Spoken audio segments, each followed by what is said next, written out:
بسم اللہ الرحمن الرحیم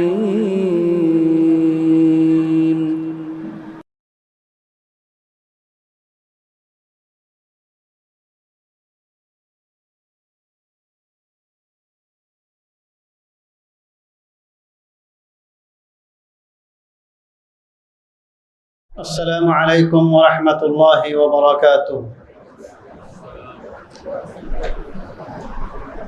اعوذ باللہ من الشیطان الرجیم، بسم اللہ الرحمن الرحیم۔ سيقول السفهاء من الناس ما ولاهم عن قبلتهم التي كانوا عليها قل لله المشرق والمغرب يهدي من يشاء إلى صراط مستقيم۔ رب اشرح لي صدري ويسر لي أمري واحلل عقدة من لساني يفقهوا قولي، سبحانك لا علم لنا إلا ما علمتنا إنك أنت العليم الحكيم۔ رب زدني علما نافعا، اللهم زدنا ولا تنقصنا، واكرمنا ولا تهنا، وآتنا ولا تحرمنا، وآثرنا ولا تؤثر علينا، وارضنا وارض عنا۔ حاضرین مجلس، میرے دینی اور اسلامی بھائیوں اور بزرگوں، اللہ رب العالمین کا شکر اور احسان ہے جس نے ہم سب کو یہ رمضان کا مہینہ نصیب فرمایا اور ہم سب کو آج دوسری تراویح کی نماز پڑھنے کی توفیق بخشی اور اپنے کلام کے مکمل ایک پارہ کو سننے کا موقع عطا فرمایا۔ اللہ ہماری تراویح کو قبول فرمائے، اللہ ہماری تلاوت کے سننے کو قبول فرمائے، آمین یا رب العالمین۔ آج کی تراویح میں دوسرا پارہ پڑھا گیا ہے اور میرے اسلامی بھائیوں، آپ سب جانتے ہیں کہ اس پارے کے اندر اللہ رب العالمین نے بے شمار احکامات بیان کیے ہیں اور ایسی ایسی باتیں بیان کیا ہے جو بیان کرنی بھی ضروری ہے، لیکن یہ قرآن ہے، یہ علم کا سمندر ہے، ہم تو صرف آپ کے سامنے چند قطرے پیش کرتے ہیں۔ ایک پارہ کی تفسیر بیان کرنے کا مطلب ہے کہ آپ کو 2 سال لگیں گے صحیح معنوں میں اگر تفسیر بیان کی جائے تو۔ ہم خود 2 سال میں ایک پارے کی تفسیر پڑھاتے ہیں۔ اللہ کی رحمت ہے کہ بس یہ چند آیتیں اور یہ چند قطرات آپ سب کے سامنے پیش کرتے ہیں تاکہ کچھ نہیں سے some thing is better than nothing, کچھ تو حاصل ہو جائے۔ اللہ رب العالمین نے اس پارے کی شروعات کیا ہے تحویل قبلہ سے۔ تحویل قبلہ کا مطلب یہ ہے کہ جب جناب محمد الرسول اللہ صلی اللہ علیہ وسلم مکہ سے مدینہ ہجرت کر کے گئے تو 16 یا 17 مہینے تک بیت المقدس کی طرف رخ کر کے نماز پڑھتے رہے، لیکن اس طرح سے نماز پڑھتے تھے کہ خانہ کعبہ بھی ساتھ میں آپ کے قبلے کی طرف ہو اور بیت المقدس بھی آپ کے سامنے رہے، اور آپ کی شدید خواہش تھی، بڑی تمنا تھی کہ اللہ رب العالمین مسجد حرام کو ہمارا قبلہ بنا دے۔ بار بار آسمان کی طرف دیکھتے تھے، بڑی تمنا جناب محمد الرسول اللہ صلی اللہ علیہ وسلم کی تھی۔ اللہ رب العالمین نے بیان کیا ہے قد نرى تقلب وجهك في السماء فلنولينك قبلة ترضاها۔ اے نبی جناب محمد الرسول اللہ صلی اللہ علیہ وسلم، آپ بار بار جو آسمان کی طرف اپنی نظریں اٹھاتے ہیں اور دیکھتے ہیں کہ کہیں اللہ رب العالمین مسجد حرام ہمارا قبلہ بنا دے۔ اب بار بار آسمان کی طرف دیکھتے ہیں اور آپ یہ خواہش رکھتے ہیں کہ ہم مسجد حرام کو آپ کا قبلہ بنا دیں۔ اللہ رب العالمین نے اپنے نبی کی عظمت کو بیان کیا اور اپنے نبی کی خواہش کی تکمیل کے لیے اللہ نے بیت المقدس سے خانہ کعبہ کی طرف قبلہ کو پھیر دیا. فَلَنُوَلِّيَنَّكَ قِبْلَةً تَرْضَاهَا.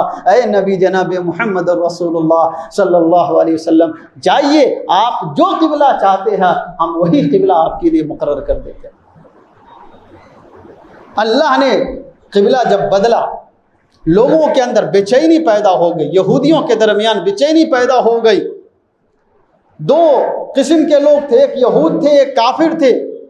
ان دونوں کی حالت الگ الگ تھی.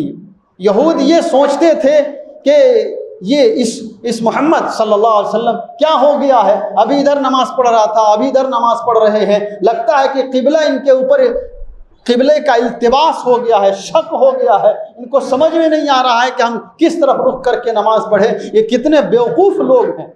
بیوقوف کا سیقول السفہاء من الناس، یہ بیوقوف لوگ، اللہ نے کہا کہ یہ یہود اور یہ منافقین اور یہ یہود یہ بیوقوف لوگ ہیں جو یہ کہتے ہیں کہ ان کے پہلے قبلے سے کس نے پھیر دیا ہے.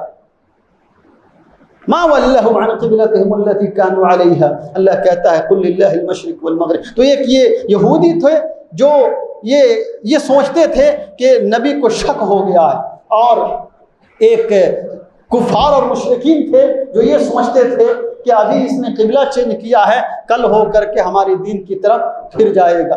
اللہ رب العالمین نے دونوں کی تردید کیا ہے، اور قرآن کے اندر تحویل قبلہ کی حکمت کو اللہ رب العالمین نے بیان کیا. اللہ نے قبلہ کو کیوں چینج کیا؟ ایک تو میں نے بتایا کہ نبی صلی اللہ علیہ وسلم کی خواہش تھی. دوسری وجہ اللہ رب العالمین نے اسی پارے کے اندر بیان کیا ہے، اللہ نے امت محمدیہ کو امت وسط قرار دیا ہے. وَكَذَلِكَ جَعَلْنَاكُمْ أُمَّةً وَسَطًا. ہم نے آپ کو امت وسط بنایا ہے، اعلیٰ اور افضل امت بنایا ہے، متوسط اور درمیانی امت بنایا ہے، مڈل امت بنایا ہے. نہ آپ کسی چیز میں حد سے تجاوز کرنے والے ہیں اور نہ ہی کسی چیز کی تنقیص کرنے والے ہیں. یہ ہماری شریعت ہے اور یہ امت محمدیہ کی شان ہے. جب یہ امت وسط ہے تو اللہ نے اس امت کا قبلہ بھی روئے زمین کا وسط بنا دیا. خانہ کعبہ پوری دنیا کے وسط اور پوری دنیا کے مڈل میں واقع ہے. اللہ نے اس بنیاد پر خانہ کعبہ کو یہ قبلہ بنا دیا. اسی طرح سے دوسری وجہ یہ ہے اور دوسری حکمت یہ بیان کی گئی، اللہ رب العالمین نے خود بیان کیا. اللہ نے قبلہ کو کیوں تحویل کیا؟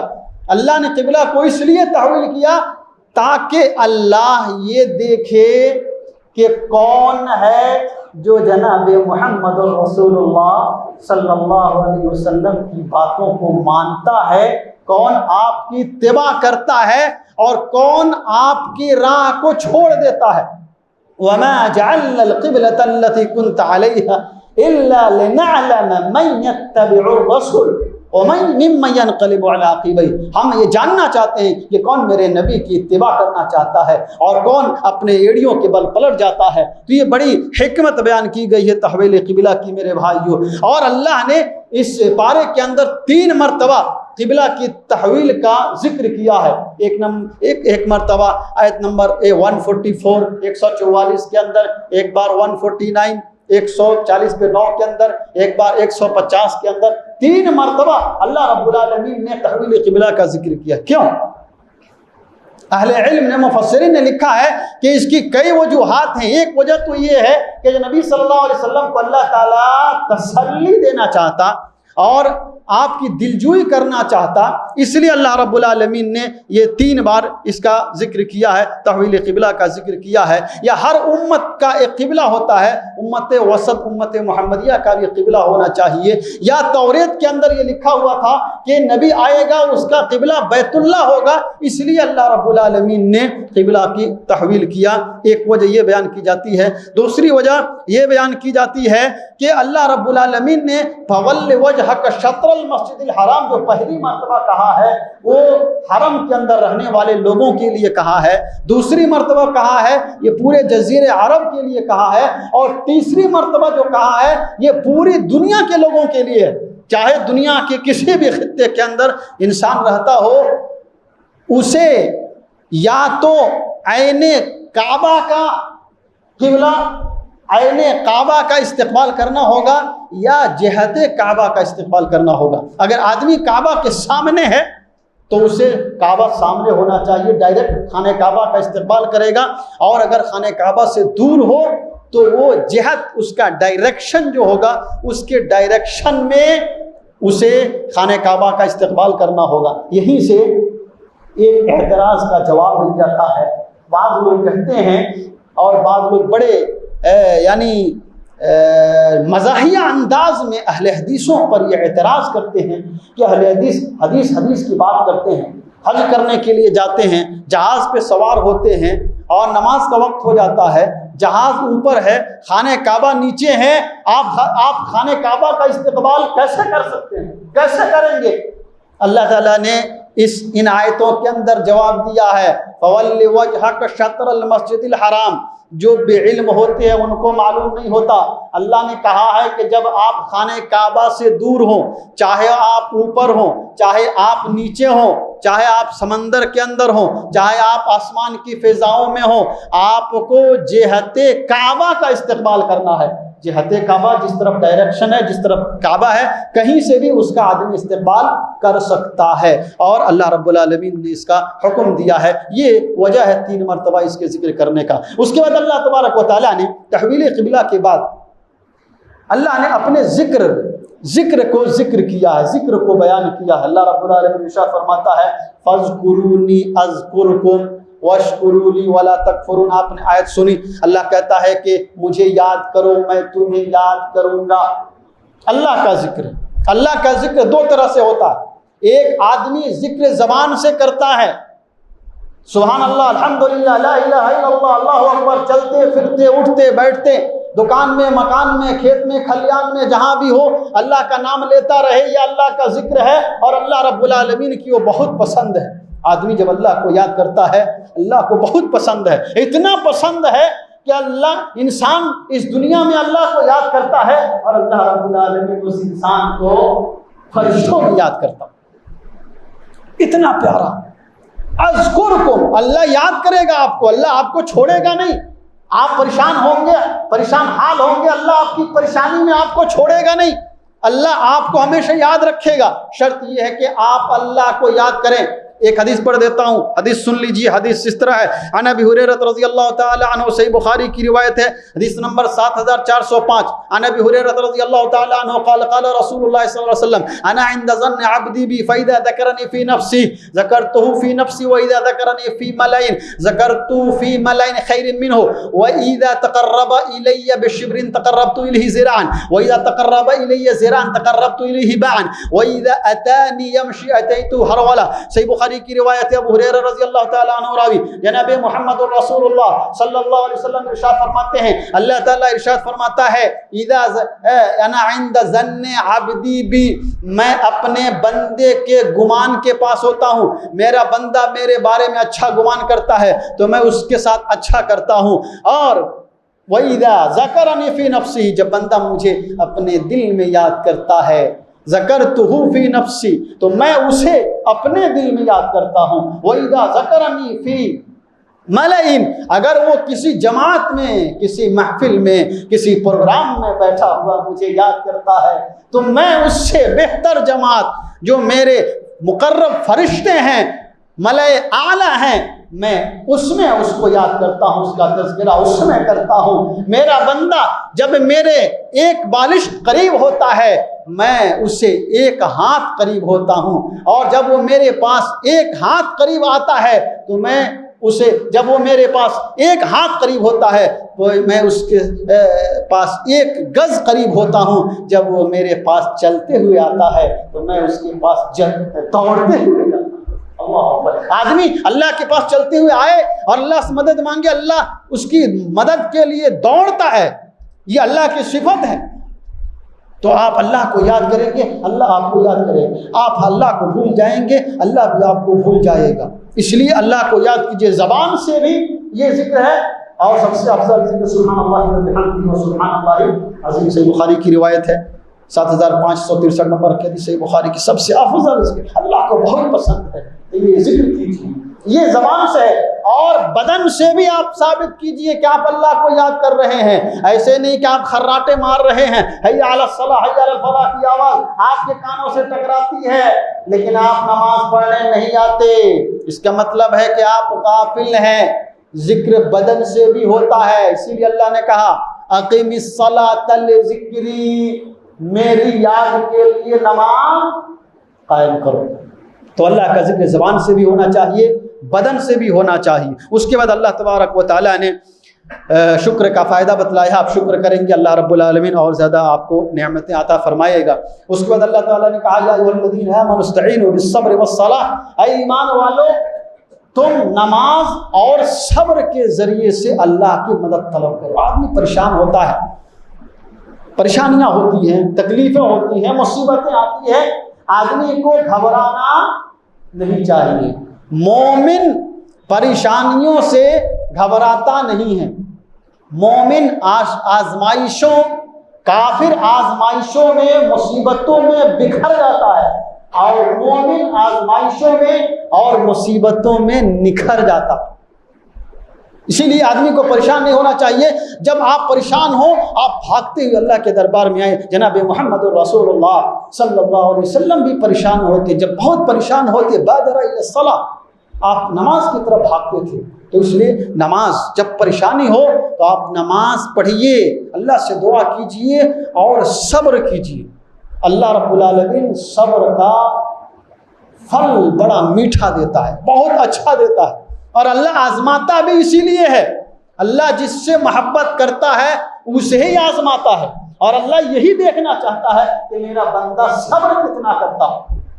اسی لیے اللہ رب العالمین نے ان آیتوں کے بعد بیان فرمایا وَلَنَبْلُوَنَّكُمْ بِشَيْءٍ مِّنَ الْخَوْفِ, ہم تجھے آزمائیں گے, تھوڑے سے آزمائیں گے. بِشَيْءٍ مِّنَ الْخَوْفِ, تھوڑا سا ڈر پیدا کر کے, تھوڑے سی بھوک کے ذریعے سے. اللہ تھوڑی سی آزمائش کرتا ہے, پورے طور پہ آزمائش نہیں کرتا ہے. پورے طور پہ آزمائش کرے تو انسان ہلاک اور برباد ہو جائے گا. اللہ آزماتا ہے, تھوڑے ڈر سے آزماتا ہے, تھوڑے بھوک سے. کیسے بھوک سے آزماتا ہے؟ بھوک سے آزمائش کی 4 صورتیں ہوتی ہیں. یا تو آدمی کے پاس پیسہ ہو, سامان موجود نہیں ہو, یا سامان ہو تو پیسہ نہیں ہو, یا سامان بھی ہے پیسہ بھی ہے لیکن ڈاکٹر نے منع کر دیا, یا آپ کے پاس سامان بھی نہیں ہے اور پیسہ بھی نہیں ہے. ہر طرح سے یہ 4 صورتیں ہوتی ہیں, اور اللہ ہر طرح سے آزماتا ہے. ایسے وقت میں اللہ رب العالمین نے یہ آپ سب کو, ہم سب کو تعلیم دیا ہے. جب ایسی پریشانیاں آئیں, بھوک مری ہو, روزی میں کمی ہو, جاب لیس ہو, جاب نہیں لگ رہا ہو, ہم پریشان حال ہو, تو ہمیں صبر کرنا چاہیے. وَلَنَبْلُوَنَّكُمْ بِشَيْءٍ مِّنَ الْخَوْفِ وَالْجُوعِ وَنَقْصٍ مِّنَ الْأَمْوَالِ وَالْأَنفُسِ وَالثَّمَرَاتِ وَبَشِّرِ الصَّابِرِينَ. اے نبی جناب محمد رسول اللہ صلی اللہ علیہ وسلم, آپ صبر کرنے والوں کو خوشخبری دے دیجیے. الَّذِينَ إِذَا أَصَابَتْهُم مُّصِيبَةٌ قَالُوا إِنَّا لِلَّهِ وَإِنَّا إِلَيْهِ رَاجِعُونَ. جب مصیبت آتی ہے تو وہ گھبراتے نہیں ہیں, وہ کہتے ہیں کہ اِنَّا لِلَّهِ, ہم اللہ کے لیے ہیں, اللہ نے ہمیں پیدا کیا, ہمارا مالک ہے, اس کو اختیار ہے, وہ جو چاہے ہمارے ساتھ کر سکتا ہے. وَإِنَّا إِلَيْهِ رَاجِعُونَ, اور ہمارا اصلی وطن آخرت ہے, ہمیں تو اسی کی طرف لوٹ کر جانا ہے. یہ بڑا پیارا جملہ ہے, اِنَّا لِلَّهِ وَإِنَّا إِلَيْهِ رَاجِعُونَ. میرے بھائیو, آدمی کو جب کوئی مصیبت آئے, چھوٹی سی چھوٹی بات کیوں نہ ہو, اس جملے کا اہتمام کرنا چاہیے. نبی صلی اللہ علیہ وسلم چراغ بجھ جاتا تو اِنَّا لِلَّهِ پڑھتے تھے. آپ کا جوتے کا تسمہ ٹوٹ جاتا, آپ اِنَّا لِلَّهِ پڑھتے. کیوں؟ اس لیے کہ جب آدمی اِنَّا لِلَّهِ پڑھتا ہے تو اللہ اس کی برکت سے اس سے بہتر چیز عطا فرما دیتے, اس سے بہتر چیز. دلیل حدیث سن لیجئے, صحیح روایت ہے مسلم شریف کی 915 نمبر کی حدیث. ام سلمہ رضی اللہ تعالی عنہ قالت سمعت رسول اللہ صلی اللہ علیہ وسلم یقول ما من عبد تصیبه مصیبہ. ام سلمہ رضی اللہ تعالی عنہ کہتی ہیں جناب محمد رسول اللہ صلی اللہ علیہ وسلم کو میں نے فرماتے ہوئے سنا کہ جس آدمی کو کوئی مصیبت لاحق ہو, وَيَقُولُ إِنَّا لِلَّهِ وَإِنَّا إِلَيْهِ رَاجِعُونَ, اور وہ اِنَّا لِلَّهِ وَإِنَّا إِلَيْهِ رَاجِعُونَ پڑھتا ہے, پھر یہ دعا پڑھتا ہے اللہم اجرنی فی مصیبتی واخلف لی خیرا منها الا اجرہ اللہ واخلف له خیرا منها. اللہ کے رسول فرماتے ہیں کہ جب آدمی انا للہ و انا الیہ راجعون پڑھتا ہے اور اللہم اجرنی فی مصیبتی واخلف لی خیرا منہا پڑھتا ہے تو اللہ رب العالمین اس کو اپنے پناہ میں لے لیتا ہے، اور جو چیز اس کی غائب ہوئی ہے یا جو چیز اللہ نے اس سے چھین لیا ہے یا جو چیز اس سے چھین لی گئی ہے اس سے بہتر چیز اللہ عطا فرماتا ہے۔ ام سلمہ رضی اللہ تعالیٰ عنہ کہتی ہیں میرے بھائیوں، نبی کی بات پر ہمیں یقین ہونا چاہیے۔ آج مسلمانوں کو تو نبی کی حدیث پر ہی یقین نہیں ہے، ٹھکرا دیتے ہیں، بولتے نہیں حدیث کو نہیں مانیں گے، قرآن ہمارے لیے کافی ہے۔ سنیے، ام سلمہ رضی اللہ عنہ ام المومنین ہے، یقین ہو نبی کی باتوں پر تو ام المومنین ام سلمہ رضی اللہ عنہ جیسا ہو۔ کہا میں نے یہ حدیث سنی تھی، مجھے یقین تھا جب میرے شوہر ابو سلمہ کا انتقال ہوا، مسلم شریف کی حدیث ہے، میں نے اللہ کے رسول کی وہ حدیث یاد کیا اور میں نے وہی دعا پڑھی۔ چند دنوں میں عدت گزرنے کے بعد جناب محمد رسول اللہ صلی اللہ علیہ وسلم نے حاطب بن بلتع کو میرے پاس بھیجا کہ آپ مجھ سے نکاح کرنا چاہتے ہیں۔ اللہ اکبر، میں نے حقیقت میں اس کا نتیجہ پایا۔ اخلف اللہ لی خیرا منہ، رسول اللہ صلی اللہ علیہ وسلم میرے شوہر ابو سلمہ سے بہتر شوہر اللہ نے جناب محمد رسول اللہ صلی اللہ علیہ وسلم کی صورت میں عطا کیا۔ تو آدمی کو پریشان نہیں ہونا چاہیے، دعا کرنی چاہیے اور صبر کرنا چاہیے۔ صبر کریں گے اللہ نے 3 فائدے اس کے بتلائے، اولئک علیہم صلوات من ربہم۔ صلوات کہتے ہیں ایسی رحمت جس کے اندر شفقت ہو اور عمومی رحمت ہوتی، صلوات علیہم ورحمہ واولئک هم المهتدون، اور ہدایت۔ صلوات، رحمت اور ہدایت، یہ 3 فائدے اللہ رب العالمین نے صبر کے بتائے ہیں۔ اس کے بعد اللہ رب العالمین نے کئی ساری چیزوں کا ذکر کرتے ہوئے ایمان والوں کو ایک خاص حکم دیا ہے، عبادت سے پہلے آپ اپنی روزی کا جائزہ لے لیجیے۔ یا ایھا الذین آمنوا کلوا من طیبات ما رزقناکم واشکروا للہ ان کنتم ایاہ تعبدون۔ اے ایمان والو، اپنی تم حلال روزی کھاؤ، پاک روزی کھاؤ اگر تم اللہ کی عبادت کرتے ہو۔ اس کا مطلب یہ ہے کہ آدمی عبادت کرے، روزہ رکھے، زکوٰۃ دے، صدقات دے، نمازیں پڑھے، یہ اسی وقت قبول ہوگا جب اس کی روزی حلال ہوگی، اس کی کمائی حلال ہوگی۔ اگر یہ حلال نہیں ہے تو پھر یہ عبادت اس کی قبول نہیں ہو سکتی ہے۔ اس کے بعد اللہ تعالیٰ نے محرمات کا ذکر کیا ہے، انما حرم علیکم المیتہ، اللہ نے تمہارے اوپر مردار کو حرام کیا ہے۔ مردار کی کئی صورت ہو سکتی ہے، ایک تو یہ ہے کہ کوئی طبعی طور پر، فطری طور پر مر جائے، وہ بھی حرام ہے، یا کوئی حادثے کا شکار ہو جائے، وہ بھی حرام ہے، یا کوئی غیر شرعی طریقے سے ذبح کرتا ہے، وہ بھی مردار ہی میں آتا ہے۔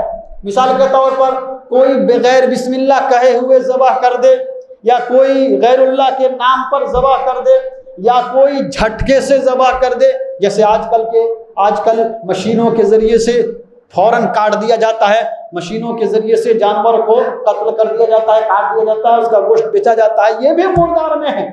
اس لیے کہ ذبح کا مقصد ہے کہ جو اس کے اندر خون ہے وہ خون باہر آئے، اور یہ جھٹکے سے یا ایک بار میں اس کی گردن اڑا دینا، اس میں وہ خون جو اس کی رگوں میں رہتا ہے وہ نہیں نکلتا ہے، اسی لیے اللہ رب العالمین نے اسے مردار قرار دیا ہے اور وہ حرام ہے۔ اسی طرح سے خون ہے، خون کا مطلب ہے کہ جو بہتا ہوا خون ہو وہ حرام ہے، اگر گوشت میں لگا ہوا خون ہے تو اس میں کوئی حرج نہیں ہے، تو مردار حرام ہے اور خون حرام ہے۔ اسی طرح سے غیر اللہ کے نام پہ اگر ذبح کیا جائے، نظر و نیاز کیا جائے، یا کسی استھان پر جا کر ذبح کیا جائے، گرچہ اللہ کے نام پر ذبح کرتے ہیں، لیکن اگر اپنے باپ دادا کو خوش کرنا ہو، یا پیر صاحب کو راضی کرنا ہو، یا فلاں کو راضی کرنا ہو، اللہ کی رضا اگر مقصود نہیں ہے تو وہ کھانا بھی حرام ہے، چاہے وہ وہاں جا کر کے کرے، چاہے کہیں کرے، چاہے اللہ کے نام پر کرے،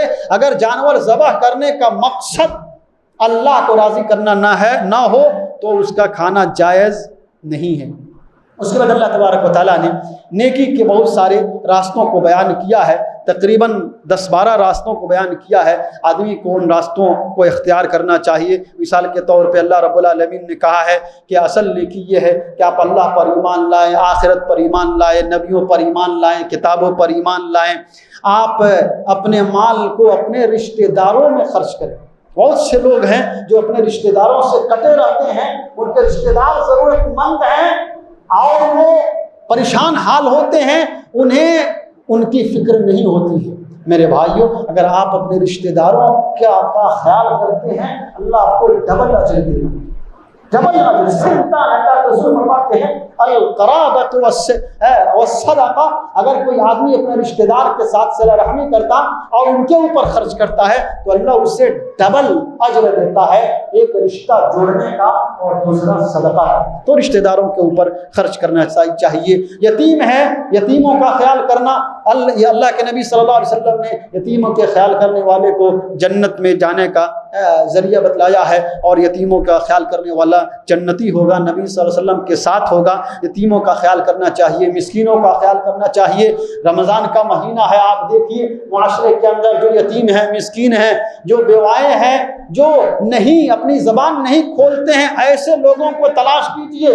مانگنے والے تو جن کے گھروں کے اندر بھرے ہوئے ہوتے ہیں وہ بھی روڈ پہ نکل پڑتے ہیں مانگنے کے لیے، ایسے لوگوں کو تلاش کیجیے جو حقیقت میں ضرورت مند ہیں اور اپنی زبان نہیں کھولتے ہیں، ان کی ضرورتوں کو پورا کیجیے، زکوٰۃ ادا کیجیے، اللہ کے سے وعدہ کیا اس کو پورا کیجیے، پریشانی میں صبر کیجیے۔ اگر ہم یہ کام کرتے ہیں، اللہ نے کہا یہی لوگ سچے ہیں اور یہی لوگ متقی ہیں۔ اس کے بعد اللہ تبارک و تعالیٰ نے روزے کے احکامات بیان کیے ہیں۔ کئی ساری آیتوں کے اندر اللہ نے روزے کے احکام کو بیان کیا ہے۔ آدمی اگر عاقل ہے، بالغ ہے، آزاد ہے، اس مسلمان ہے، 4 شرطیں ہیں، اسلام، مسلمان ہو، عقل مند ہو، بالغ ہو اور آزاد ہو، تو اس کے اوپر روزہ فرض ہے، کوئی اس کے اندر چھوٹ نہیں ہے، الا یہ کہ آدمی بوڑھا ہو جائے تو اللہ رب العالمین نے کہا ہے کہ وہ فدیہ دے سکتا ہے، چاہے ہر دن ایک روزے کا فدیہ دے یا چاہے تو پورے 30 دن کا فدیہ ایک ساتھ جمع کر دے اور اخیر میں 30 مسکینوں کو کھلا دے تو یہ بھی جائز ہے۔ یا کوئی آدمی سفر میں ہے تو سفر میں روزہ نہ رکھنا یہ بہتر ہے۔ وَإِن كُنتُمْ عَلَىٰ سَفَرٍ أَوْ مَرْضَىٰ، اگر تم سفر میں ہو یا مریض ہو، فَعِدَّةٌ مِّنْ أَيَّامٍ أُخَرَ، جناب محمد رسول اللہ صلی اللہ علیہ وسلم نے روزے سفر میں روزے کو افضل نہیں بتلایا ہے۔ اللہ نے چھوٹ دیا، اللہ کے رسول فرماتے ہیں کہ اللہ نے چھوٹ دیا ہے تو اللہ کی چھوٹ سے فائدہ اٹھائیے۔ تو اگر آدمی سفر میں ہو تو سفر میں روزہ چھوڑ سکتا ہے، یا بیمار ہے تو روزہ چھوڑ سکتا ہے، یا عورت کو حیض آ گیا یا نفاس کی حالت میں ہے، یا اگر دودھ پلانے کا مسئلہ ہے یا حالت حمل سے ہے تو ایسی صورت میں روزہ کو چھوڑ سکتے ہیں، لیکن اس روزے کی قضا اگلا رمضان آنے سے پہلے کرنا ضروری ہے، چاہے وہ دودھ پلانے والی عورت ہو، چاہے حاملہ عورت ہو، چاہے وہ حیض کی وجہ سے روزہ چھوٹے، چاہے نفاس کی وجہ سے چھوٹے۔ اللہ رب العالمین نے کہا فَعِدَّةٌ مِّنْ أَيَّامٍ أُخَرَ، یہ مریض ہیں، ان کے لیے دوسرے دنوں میں اس کی وہ قضا کر سکتے ہیں، یہ اللہ کی طرف سے آسانی ہے۔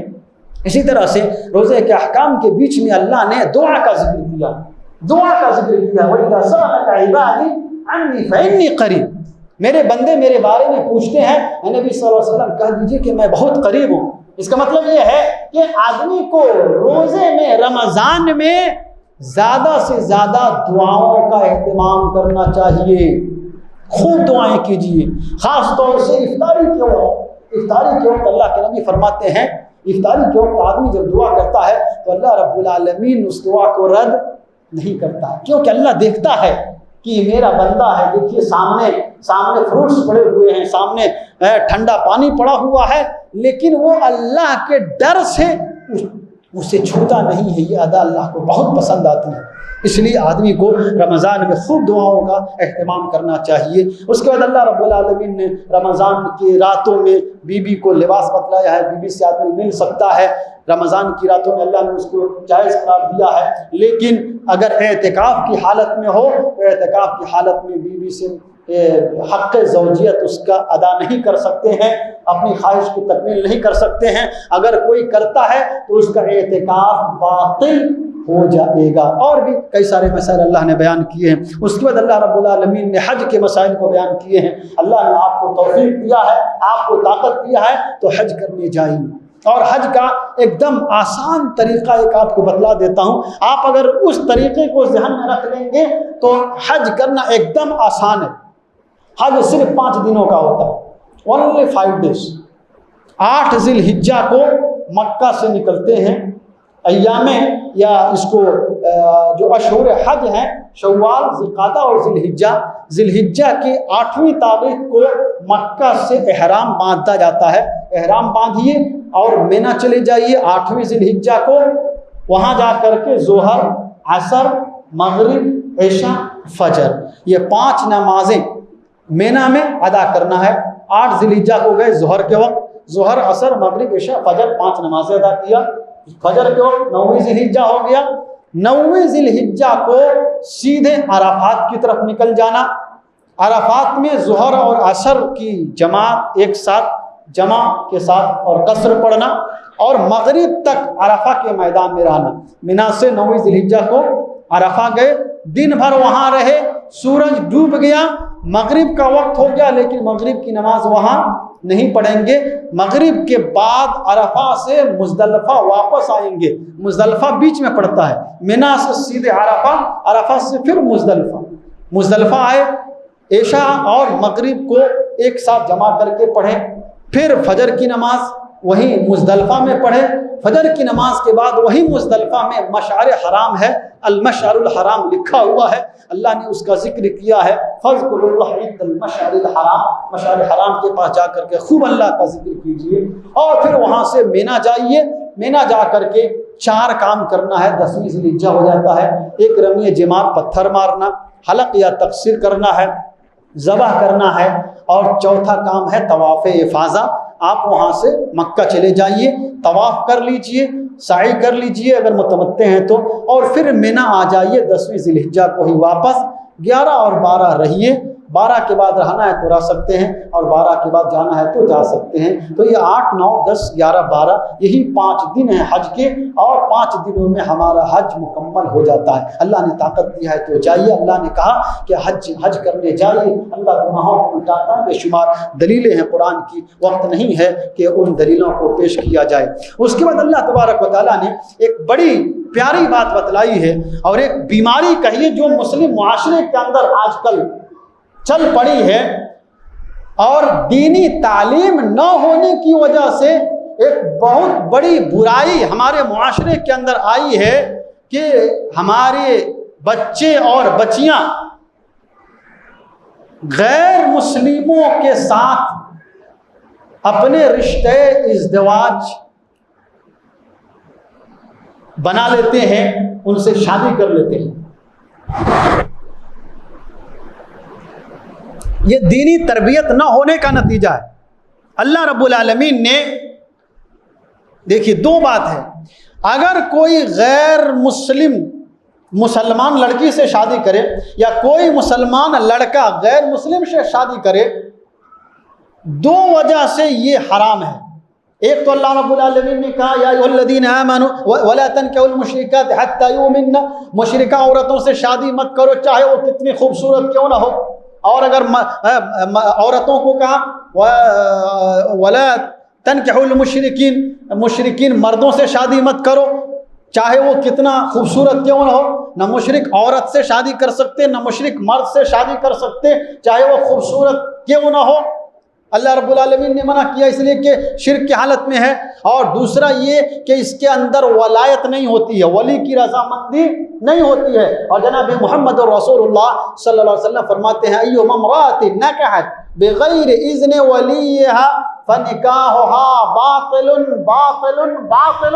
اگر کوئی مسلمان لڑکی بھاگ کر شادی کر لے، اس کا باپ راضی نہیں ہے، اس کا ولی نہیں ہے، تو اس کا نکاح باطل ہے، باطل ہے، باطل ہے۔ چاہے کورٹ والے اس کا نکاح کر دیں، لیکن شریعت اسلامیہ میں اس نکاح کا کوئی تصور نہیں ہے۔ اس لیے آدمی کو مسلمان کو ترجیح دینا چاہیے۔ اچھی اور نیک عورت کی تلاش ہونی چاہیے، دیندار عورت کی تلاش ہونی چاہیے۔ اللہ کے نبی جناب محمد رسول اللہ صلی اللہ علیہ وسلم نے، صحیح بخاری کی روایت ہے، فاظفر بذات الدین کہا جمال الگ ہے، خوبصورتی الگ ہے، مال الگ ہے، یہ سب چیزیں ہیں جو اور لڑکی میں دیکھی جاتی ہیں، لیکن جو سب سے اہم چیز ہے فاظفر بذات الدین، دینداری کو تلاش کیجیے کہ وہ دین والی ہے کہ نہیں، اللہ والی ہے کہ نہیں، تقوی والی ہے کہ نہیں، نماز پڑھتی ہے کہ نہیں، روزہ رکھتی ہے کہ نہیں، اللہ سے ڈرتی ہے کہ نہیں۔ ایسی عورت اگر آپ کو مل جائے تو جناب محمد الرسول اللہ صلی اللہ علیہ وسلم نے کہا خیر متاع الدنیا المرأة الصالحہ، دنیا کی سب سے بہترین دولت نیک عورت ہے۔ اگر نیک ہے تو آپ کی زندگی بھی سکون سے گزرے گی، اور اگر نیک نہیں ہے تو اللہ بچائے کیسی کیسی حالت ہو جاتی ہے، اور کتنا آدمی پریشان ہو جاتا ہے، کتنی تکلیف میں رہتا ہے، یہاں تک کہ ڈپریشن میں چلا جاتا ہے۔ اللہ رب العالمین ہم سب کو اس کی توفیق بخشے۔ اللہ رب العالمین نے اس کے بعد حیض، عورتوں کے حیض اور جو ماہواری آتی ہے اس کا ذکر کیا ہے، اور مردوں کو یہ نصیحت کیا ہے کہ وہ ایسی حالت میں عورتوں کے قریب نہ جائیں۔ قریب نہ جانے کا مطلب یہ نہیں ہے کہ ان کو گھر سے نکال دیجئے۔ یہودی ویسے کرتے تھے کہ جب وہ حالت میں ہوتی تھی تو گھروں سے نکال دیتے تھے۔ جناب محمد رسول اللہ صلی اللہ علیہ وسلم سے صحابہ کرام نے سوال کیا، اللہ کے رسول نے کہا اصنعوا کل شیء الا النکاح، کہا کہ سب کچھ کر سکتے ہیں، ان کے ساتھ رہنا، ان کے ساتھ بیٹھنا، ان کے ساتھ سونا، صرف اپنی خواہش کی تکمیل نہیں کرنا، باقی سب کر سکتے ہیں۔ ایک پلیٹ میں کھا سکتے ہیں، ایک بستر پہ سو سکتے ہیں، ایک ساتھ رہ سکتے، یہاں تک کہ اگر عورت حیض کی حالت میں ہو تو آپ اس کے ساتھ قریب میں رہ کر کے اس کے بدن سے ٹچ کر کے قرآن نہیں پڑھ سکتے ہیں، کوئی حرج نہیں ہے۔ جی جناب محمد، صحیح روایت ہے، صحیح روایت ہے، مسلم شریف کے حضرت عائشہ رضی اللہ تعالیٰ عنہ کہتی ہیں کہ کان النبی صلی اللہ علیہ وسلم یتکئ فی حجری وانا حائض وهو يقرأ القرآن، نبی صلی اللہ علیہ وسلم میرے گود میں اپنا سر رکھا کرتے تھے اور میں حیض کی حالت میں ہوتی اور آپ قرآن پڑھتے تھے۔ عورت مصحف دیکھ کر قرآن نہیں پڑھ سکتی ہے، لیکن اگر حیض کی حالت میں ہے تو اس کے ساتھ رہ کر کے جس بستر پہ ہو اس بستر پہ بیٹھ کر کے قرآن پڑھا جا سکتا ہے۔ عورت صرف قرآن چھو کر نہیں پڑھ سکتی ہے، زبانی پڑھ سکتی ہے، یا موبائل ہے، موبائل میں قرآن ہے، یہ مصحف نہیں ہے، موبائل میں قرآن دیکھ کر کے عورت پڑھ سکتی ہے۔ رمضان کا مہینہ ہے، اب مسئلہ آیا ہے بتا دیتا ہوں، اگر رمضان میں قرآن پڑھنا ہے اور عورت ناپاک ہے، حیض کی حالت میں ہے، نفاس کی حالت میں ہے، تو وہ قرآن موبائل میں دیکھ کر کے پڑھ سکتی ہے، یا زبانی یاد ہے تو وہ پڑھ سکتی ہے، صرف قرآن مجید کا جو نسخہ ہے اس کو چھو نہیں سکتی۔ یہی اللہ رب العالمین کا حکم ہے، اور یہی جناب محمد رسول اللہ صلی اللہ علیہ وسلم کی حدیثوں سے ثابت ہوتا ہے۔ اسی طرح سے اللہ رب العالمین نے طلاق اور خلا کا ذکر کیا ہے، اس کے بعد اللہ نے طلاق اور خلا کا ذکر کیا ہے۔ طلاق کا بھی ایک مسئلہ آپ سمجھ لیجئے، اور اگر دھیان سے سنیں گے تو کبھی بھی آپ ایسی غلطی نہیں کریں گے۔ لوگ جلد بازی میں طلاق طلاق طلاق 3 مار دیتے ہیں، 3 گولی مارنے کی کیا ضرورت ہے، عورت ویسے ہی کمزور ہے، 1 گولی میں ہی مر جائے گی، 3 گولی داغنے کی کیا ضرورت ہے، 1 گولی میں نہیں مر جائے گی۔ طلاق مرتان، اللہ تعالیٰ کہتا ہے کہ رجعی طلاق 2 مرتبہ ہے۔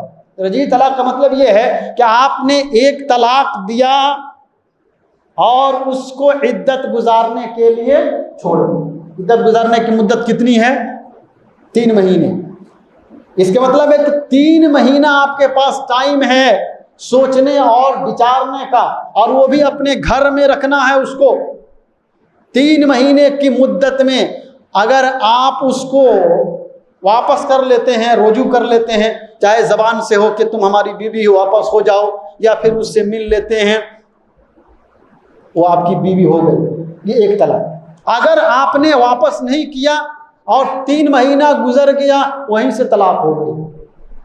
اب آپ کو دوسری طلاق دینے کی ضرورت نہیں ہے، 3 مہینہ ختم ہوا، وہ طلاق اس کو واقع ہو گئی، اب وہ کہیں اور شادی کر سکتی ہے۔ ہاں، اس میں ایک فائدہ آپ کو یہ ہے کہ آپ نے 3 مہینے کے اندر اسے واپس نہیں کیا، 3 مہینہ گزرنے کے بعد آپ کو واپس کرنے کا حق ہے، وہ ہے نکاح جدید کے ذریعے، مہر جدید کے ذریعے۔ اللہ رب العالمین نے اس کے آگے بیان کیا ہے وَلَا تَعْزُلُوهُنَّ، عورتوں کو مت روکو اگر وہ آپس میں اپنے شوہر کے پاس لوٹنا چاہتی ہیں۔ وَإِذَا طَلَّقْتُمُ النِّسَاءَ فَبَلَغْنَ أَجَلَهُنَّ فَلَا تَعْزُلُوهُنَّ أَن يَنكِحْنَ أَزْوَاجَهُنَّ إِذَا تَرَاضَوْا بَيْنَهُم بِالْمَعْرُوفِ، اگر ایک طلاق کے بعد رجعی طلاق ہے اور عدت ختم ہو گئی ہے، پھر واپس آنا چاہتی ہے یا دوسری طلاق دیا اور اس عدت کی مدت میں واپس نہیں کیا، واپس کر لیا تو ٹھیک ہے، واپس نہیں کیا، دوسری طلاق، دوسری مرتبہ دوسری طلاق دیا، وہ بھی 3 مہینہ گزر گیا، پھر بھی آپ کو ایک حق ملتا ہے کہ دوبارہ آپ اسے نکاح جدید کے ذریعے سے اپنے اندر رکھ سکتے ہیں۔ اس کے بعد اللہ رب العالمین نے یہ 2 ہی چانس دیتا ہے، پوری زندگی میں 2 چانس ہے، ایک طلاق دیا عدت کے دوران لوٹا لیجئے، یا عدت گزر جائے تو نکاح جدید سے لوٹا لیجئے، یا دوسری طلاق دیے عدت کے دوران لوٹا لیجئے، یا عدت کے بعد عدت گزر جائے تو نکاح جدید کے ذریعے لوٹا لیجئے۔ یہ پوری زندگی میں 2 چانس ہے، اگر یہ دونوں چانس ختم ہو گیا تو اللہ، اور تیسری دے دیا تو اللہ نے کہا کہ اب اس کے بعد ختم، اب وہ ہمیشہ کے لیے حرام ہو گئی، پھر وہ عدت گزارے گی 3 مہینہ اور اس کے بعد وہ جس سے چاہے شادی کر سکتی ہے۔ پھر جب وہ شوہر اس کا اپنی مرضی سے طلاق دے گا اور وہ آپ کے پاس واپس لوٹنا چاہے گی، تب آپ کو چانس ملے گا، یہ بہت کم ہوتا ہے۔ اور یہ شرعی حلالہ ہے کہ عورت شادی کرے پھر وہ اپنی مرضی سے طلاق دے، یہ جائز ہے، لیکن یہ جو 1 رات کی شادی ہوتی ہے یہ حلالہ نہیں، یہ زنا ہے، یہ بدکاری ہے، یہ حرامہ ہے۔ اور اللہ رب العالمین ایسے لوگوں پر لعنت بھیجتا ہے جو اس طرح کے غلط کام کرتے ہیں اور عورتوں کی عزت کو تار تار کرنے کے لیے 1 رات کی شادی کراتے ہیں۔ یہ شادی جائز نہیں ہے۔ شرعی طلاق، شرعی حلالہ یہ ہے، اللہ کے رسول صلی اللہ علیہ وسلم نے کہا کہ نکاح ہو پھر وہ اس شوہر کے ساتھ رہے، جب تک اس کے ساتھ رہنا ہے رہے، اگر اس شوہر سے بھی اسے سکون نصیب نہیں ہو، اس شوہر کے ساتھ نہیں رہنا چاہتی ہو تو اس سے خلا لے لے یا پھر وہ شوہر طلاق دے دے، تب وہ اپنے پہلے شوہر کی طرف لوٹ سکتی ہے ورنہ نہیں لوٹ سکتی۔ تو یہ طلاق کا طریقہ اور حلالہ کا شرعی طریقہ ہے جو اللہ رب العالمین نے بیان کیا ہے۔ اس کے بعد اللہ رب العالمین نے اس پارے کے اخیر میں طالوت اور جالوت کا واقعہ بیان کیا ہے۔ طالوت اور جالوت، طالوت یہ بنی اسرائیل میں ایک عام فوجی تھے، ایک عام سپاہی تھے طالوت۔ اللہ رب العالمین نے بنی اسرائیل پر ان کو بادشاہ بنا کر کے بھیجا، تو بنی اسرائیل کہنے لگے کہ یہ طالوت عام فوجی ہے، عام آدمی ہے، ہم اس سے زیادہ بادشاہت کے حقدار ہیں، نحن احق منہ، ہم اس سے زیادہ بادشاہت کے حقدار ہیں، ہم اس کو کیسے بادشاہ مان لیں گے؟ تو ان کے نبی نے کہا قال لهم نبیہم ان اللہ اصطفیٰ، اللہ رب العالمین نے اسے چنا ہے تمہارے لیے، اللہ نے اسے علم عطا کیا ہے، اللہ نے اسے طاقت عطا کیا ہے اور اس کے اندر برکت ہے، اور اس کی نشانی اللہ نے بیان کیا، اس کی نشانی یہ ہے کہ یہ تمہارا بادشاہ ہوگا اور اسی کے ماتحت میں تمہیں لڑائی لڑنی ہوگی۔ اس کی نشانی یہ ہے کہ ایک تابوت آئے گا جس کو فرشتے اٹھا کر کے لائیں گے، ہارون اور موسیٰ کا ترکہ کی کچھ نشانی اس کے اندر موجود ہوگی، یہی اس کی نشانی ہے۔ اور وہ نشانی آئی، پھر جو ہے طالوت کو بادشاہ بنایا گیا اور ان کی ماتحتی میں جالوت سے اور جالوت کی فوج سے لڑائی ہوئی۔ لڑائی کے وقت جاتے وقت اللہ رب العالمین نے ایک نہر کے پاس سے ان کا گزر ہوا تو اللہ نے ان کو آزمائش میں مبتلا کیا کہ کون سچا ہے اور کون جھوٹا ہے، کون میدان میں ٹک سکتا ہے اور کون منہ پھیر کر کے بھاگ سکتا ہے۔ اللہ رب العالمین نے وہی چھانٹ دیا۔ تو یہ آزمائش ہوتی ہے چھانٹنے کے لیے کہ کس کا ایمان پکا ہے اور کس کا ایمان کھوٹا ہے، کس کے اندر دم ہے اور کون جو صرف زبانی دعویٰ کرتا ہے۔ نہر کے پاس سے گزر ہوا، اللہ نے کہا کہ اس کا پانی جو پی لے گا وہ مسلمان فوج میں سے نہیں ہوگا، اور جو نہیں پیے گا وہی جا کر کے لڑائی کر سکتا ہے۔ چنانچہ جب وہاں پہ پہنچے تو کچھ لوگوں کو برداشت نہیں ہوا اور پانی پی لیے، اتنا پی لیے کہ پورا پیٹ پھول گیا، ڈھیر ہو گئے اور کہنے لگے کہ اب ہم سے لڑائی نہیں ہو سکتی۔ کچھ لوگ تھے جن کا ایمان سچا تھا اور منع کیا تھا نہیں پینا ہے تو نہیں پیے۔ کم من فئۃ قلیلۃ غلبت فئۃ کثیرہ، یہ چند مٹھی پر جماعت گئی اور طالوت سے لڑائی کیا، اور اس فوج میں داؤد علیہ السلام بھی تھے، اور دعا کیا اللہ تعالیٰ سے۔ آدمی اللہ پر ایمان بھی رکھے اور دعا بھی کرے، دعا مومن کا بہت بڑا ہتھیار ہے۔ دعا کیا ربنا افرغ علینا صبرا وثبت اقدامنا وانصرنا علی القوم الکافرین۔ ربنا افرغ علینا صبرا، اے اللہ ہم تیرے راستے میں جہاد کرنے جا رہے ہیں، تیرے دشمنوں سے لڑنے جا رہے ہیں۔ افرغ علینا صبرا، اے اللہ ہمیں صبر عطا فرما، اے اللہ ہمیں استقامت عطا فرما۔ وثبت اقدامنا، ہمیں استقامت عطا فرما اور ہماری مدد فرما کافروں کے اوپر۔ یہ دعا کیا، اور داؤد علیہ السلام اس وقت نبی نہیں تھے، نہیں بادشاہ تھے، اس فوج کا ایک ادنا سپاہی تھے۔ قتل داؤد جالوت، داؤد علیہ السلام نے جالوت کو جو ہے قتل کیا، اور اس کی فوج ہار گئی اور سب پھر منہ پھیر کر کے بھاگ گئے۔ اللہ رب العالمین نے اس واقعے کو بیان کیا، اور یہ صرف اس لیے بیان کیا اللہ رب العالمین نے کہ اگر ایسا نہ ہو، ظالم کو ظلم سے نہ روکا جائے تو زمین کے اندر فتنہ اور فساد ہوتا رہے گا۔ اللہ رب العالمین نے جہاد کا ایک مقصد یہ بھی بتایا ہے کہ دشمن کے پر کو کاٹ دیا جائے کہ پھر وہ فساد نہ مچائے، فتنہ نہ کرے، دوسروں کو نہ ستائے، دوسروں کے اوپر ظلم نہ کرے۔ یہ بہت بڑی حکمت اللہ رب العالمین نے اس پارے کے اندر بیان کیا۔ یہ چند چھوٹی سی باتیں تھیں، اور اس پارے سے متعلق اور بھی باتیں ہیں، وقت اجازت نہیں دیتا کہ ان باتوں کو بیان کیا جائے۔ ہم دعا کرتے ہیں اللہ رب العالمین سے کہ جو باتیں آج کے درس کے اندر بیان کی گئی ہیں، اللہ ہم سب کو ان باتوں پر عمل کرنے کی توفیق عطا فرمائے۔ اللہ رب العالمین ہمارے روزے کو قبول فرمائے، ہماری نمازوں کو قبول فرمائے، ہماری دعاؤں کو قبول فرمائے۔ یا اللہ ہم سب کے حال پہ رحم فرما، اے اللہ ہم سب کی بخشش فرما، اے اللہ ہم سب کے گناہوں کو مٹا دے، اے اللہ ہم سب کو قبر کے فتنے سے محفوظ فرما، اے اللہ ہم سب کو دجال کے فتنے سے محفوظ فرما، اے اللہ ہم سب کو جہنم کی آگ سے محفوظ فرما، اے اللہ ہم سب کو جہنم کی ہولناکیوں سے محفوظ فرما، اے اللہ ہم سب کو قیامت کی ہولناکیوں سے محفوظ فرما، اے اللہ ہم سب کو جنت الفردوس میں جمع فرما، اے اللہ ہم میں سے جن کے والدین گزر گئے ہوں، اے اللہ ان کی قبر کو نور سے بھر دے۔ رب ارحمہما کما ربیانی صغیرا، رب ارحمہما کما ربیانی صغیرا۔ اے اللہ تو ہمیں جب تک زندہ رکھ، اسلام اور ایمان پر زندہ رکھ، اے اللہ خاتمہ دے تو خاتمہ بالخیر عطا فرما، آمین یا رب العالمین۔ واقول قولی هذا استغفر الله لي ولكم ولسائر المسلمين واستغفره انه هو الغفور الرحيم، والسلام عليكم ورحمة الله وبركاته۔